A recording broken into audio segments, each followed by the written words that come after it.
Welcome to The Hypnotist, the show that gives you inside access to cutting-edge hypnosis with real clients facing genuine issues. Brought to you by the hypnotherapist demanded by celebrities, CEOs, and even royalty, Adam Cox. These recordings took place live from Adam's clinic in London's world-famous Harley Street. This podcast features powerful hypnosis, so do not listen while driving or operating machinery. This recording is not suitable for those with epilepsy or severe mental health issues. So, get yourself comfortable and enjoy today's episode of The Hypnotist.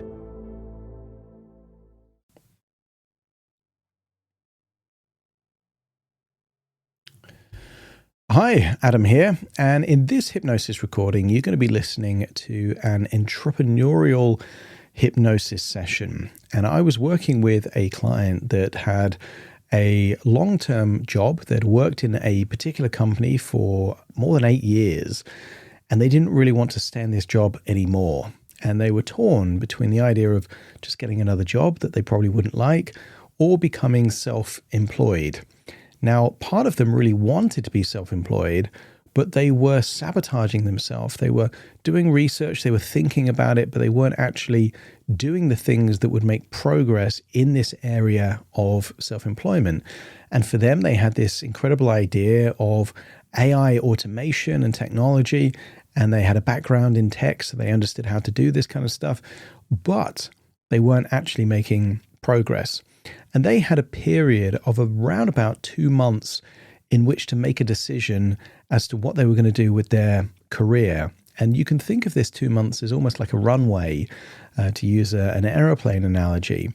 And what we do in this hypnosis session is an element of metaphor to pace all of the chaos and uncertainty that they were going through with a lake and with the weather, and then 2 bridges that actually cross over this lake, representing 2 different versions of them.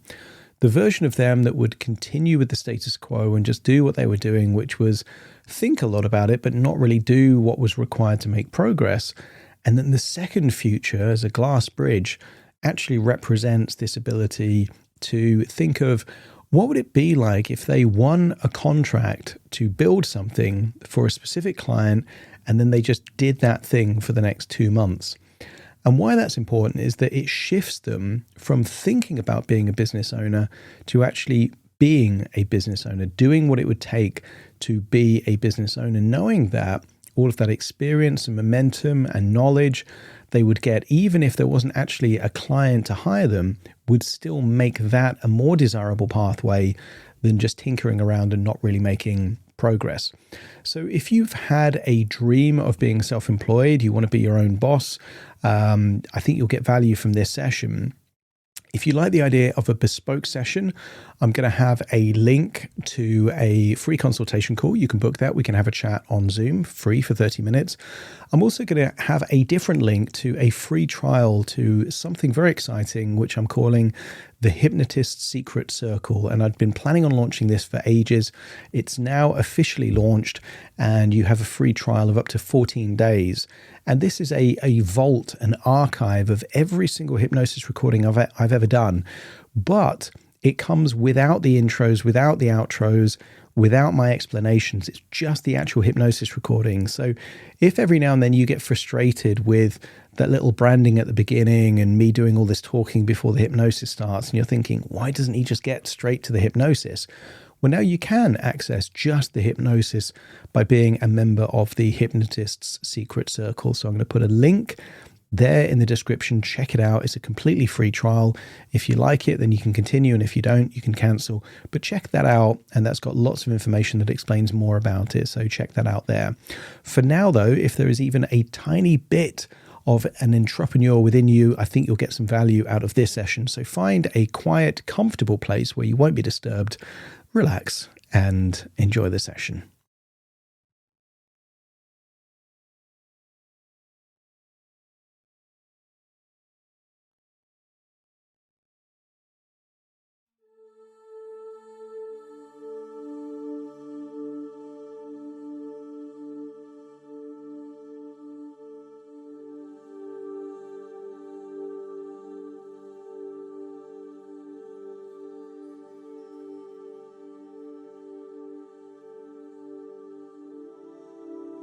Take a deep breath in. And as you breathe in that slow, long, relaxing breath. And as you exhale, allow all the tension in your eyelids to feel like it's melting away. Feel the tension leaving your body like a wave of relaxation is rippling from your eyelids all the way down your body. Breathing in a resourceful feeling of calm and relaxation. And as you exhale, feel that wonderful sense of release. The tension is being released in your outward breath. And the deeper you breathe, the more relaxed you become.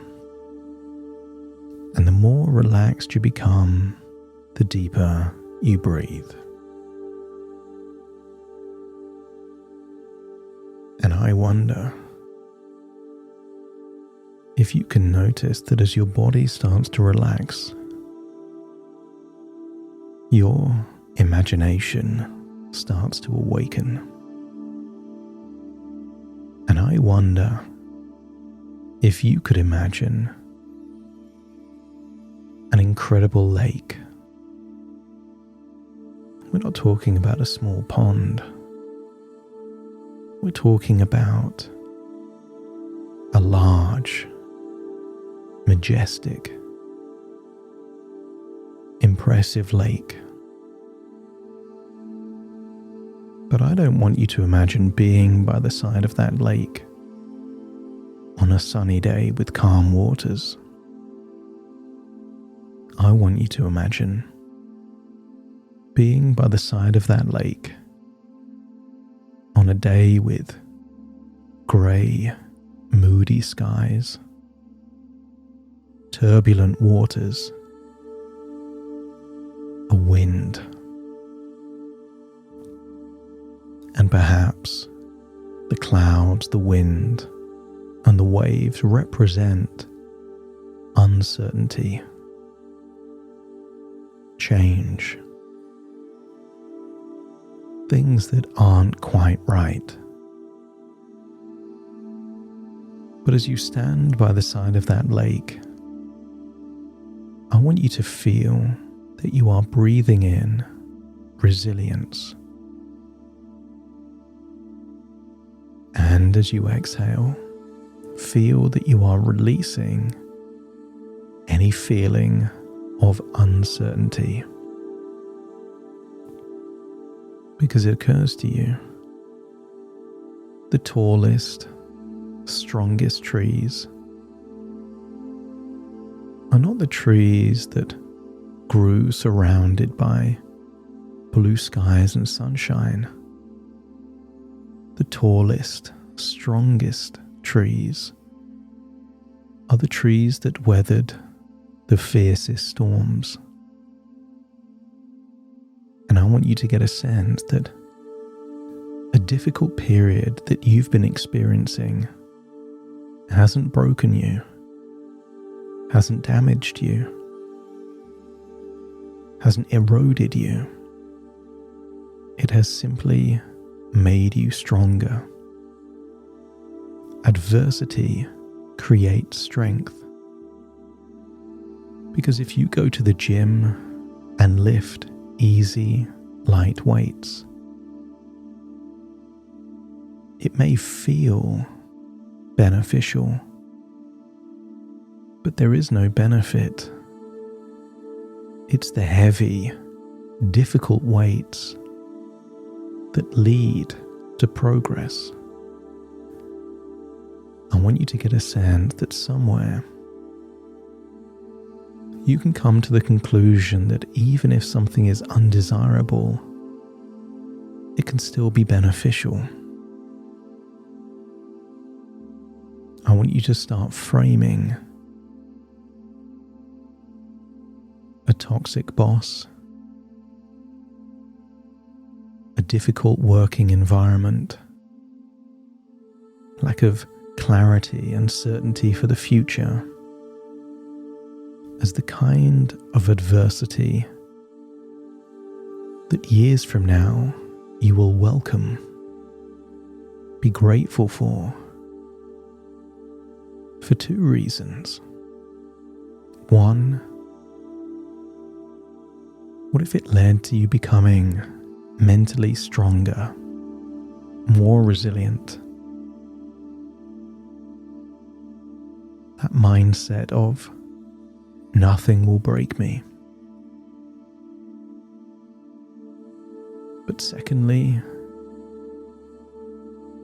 what if it was what you needed to create a magnificent change?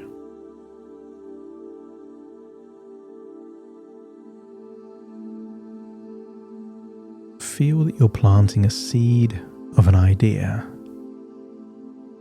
and we can call this idea the beta region paradox. I want you to think of a fictitious person in an unhappy relationship. They know it's not the right relationship, but they stay in that relationship anyway. And then one day, they discover that their partner has betrayed them.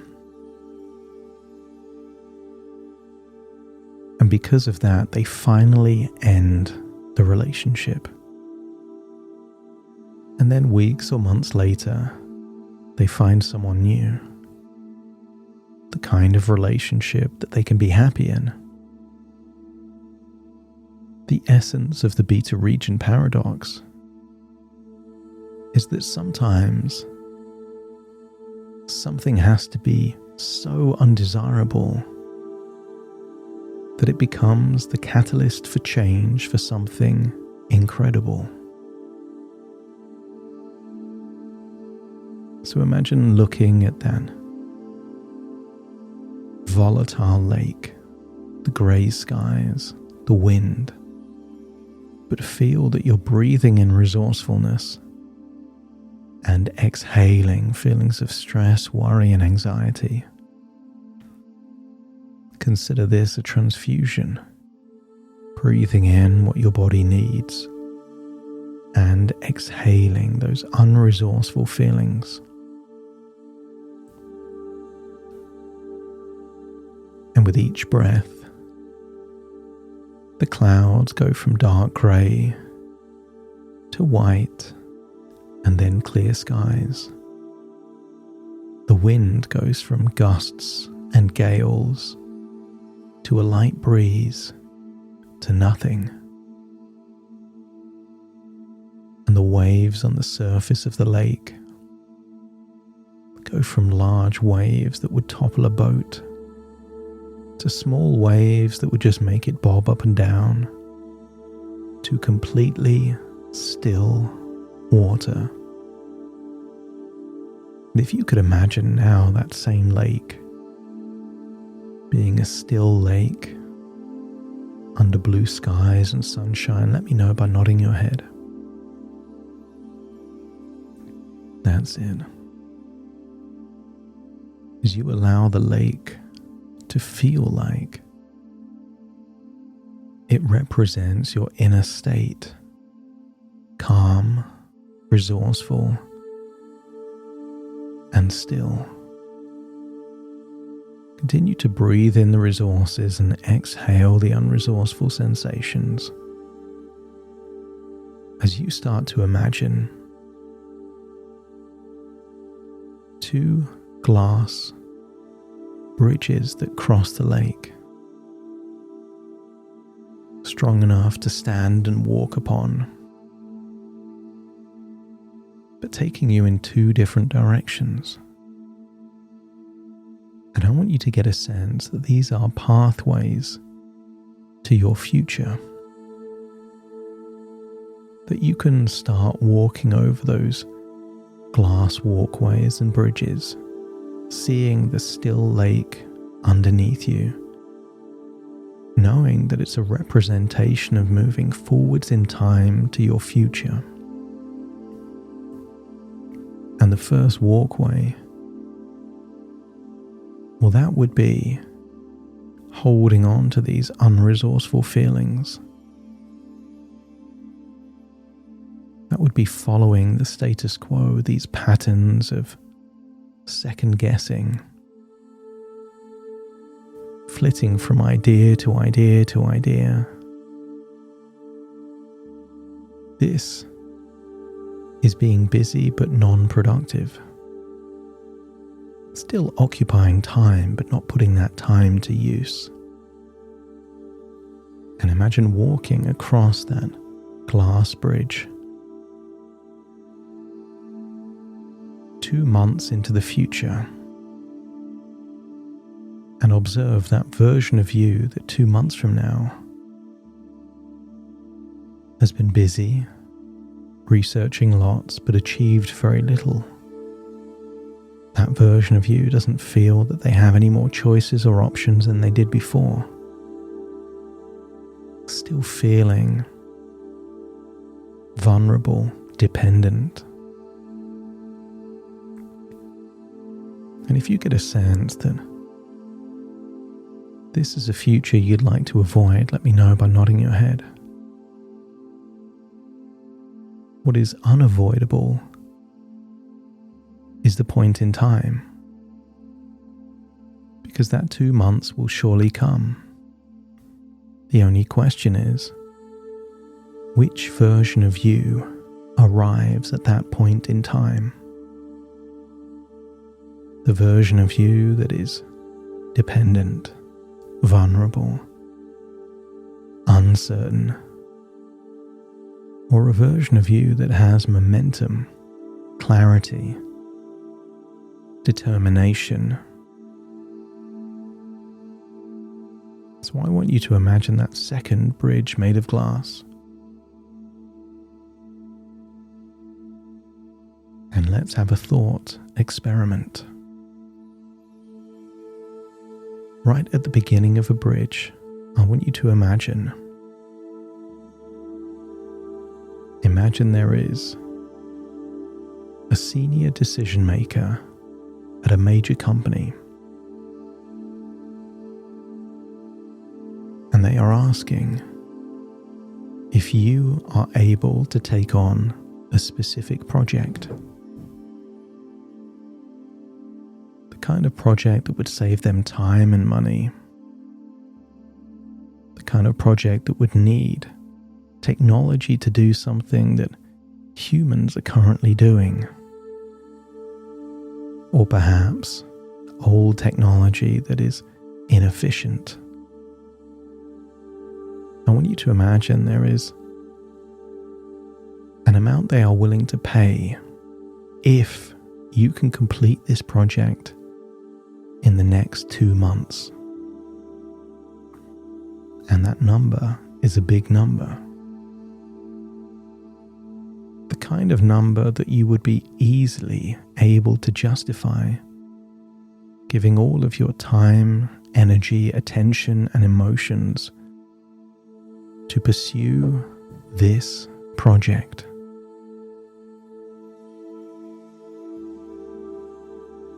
But you don't have to take this project on. You could cross the other bridge, doing things in your own way, on your own time, hoping that an epiphany will pop into your head like a eureka moment. Or you could take this project. And if taking the project with the payoff and the challenge seems more desirable, let me know by nodding your head. But before you start crossing that bridge, I want you to think, what version of you do you need to be to successfully implement this project? Your mannerisms, your determination, your focus, your work ethic. And I want you to imagine that version of you is standing right at the beginning of that glass bridge. know that this version of you already exists within you. That's how you're able to think of this version of you, because it is still you. And if you're willing to step into that version of you, let me know by nodding your head. And step into that version of you, leaving that indecisive version of you, uncertain version of you behind. Step into that focused, determined, relentless version of you. The version of you that works backwards, figuring out what needs to be done when, in what order. That version of you blocks out time. Any distractions are kept far away. And as you start to cross the bridge, I want you to get a feeling of what it would feel like day one of this project. Feel the enthusiasm, as it feels like you're already working for yourself. You're not an employee. You have won this contract. They are not your boss, they are your client. You are working for you on behalf of this client. I want you to feel how good it feels. You set your agenda, you set your priorities. But notice a willingness to do that, to be diligent, hardworking, focused, with your eye firmly on the prize. It has to deliver certain key things. But day after day, you dedicate your time to doing those things, and you notice progress. And there are some setbacks, but even the setbacks give you wisdom, a feedback loop to improve the proposition. Day after day, week after week, you're making progress. And maybe there's the occasional meeting where you present progress and development, but you are the lead. Imagine getting to the end of the bridge and then presenting what you've created to the client, and it delivering on every single one of those metrics. The client is delighted. They pay their invoice in full. But here's the interesting thing. The client has the product, but you have all of the intellectual property related to that product. And if this client would benefit, maybe other similar businesses would also benefit. You've got the money, the experience, the wisdom, and the intellectual property. And I want you to come to the conclusion that even if the money wasn't there, this was still a bridge worth crossing. Because the intellectual property built you that minimal, viable product.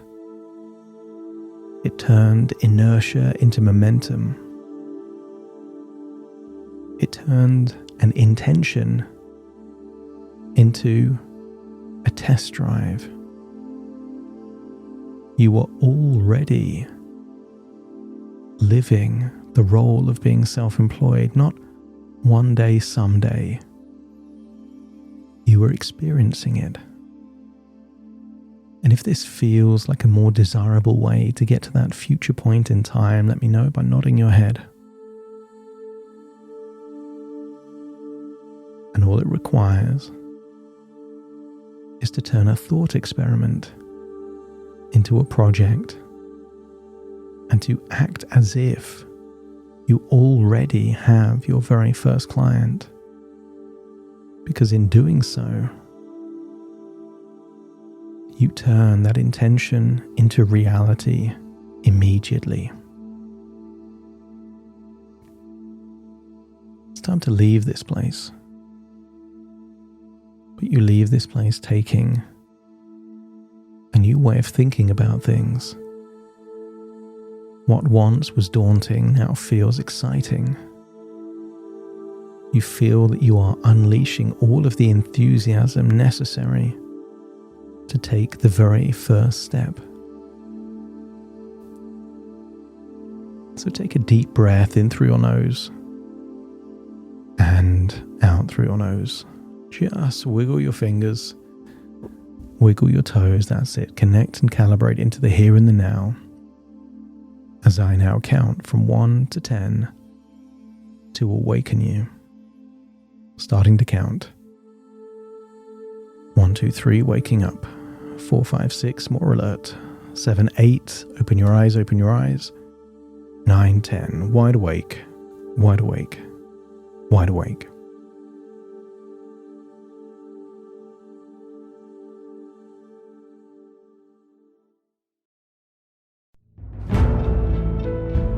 Thank you for listening to The Hypnotist with Adam Cox, the show that gives you inside access to cutting-edge hypnosis with real clients facing genuine issues.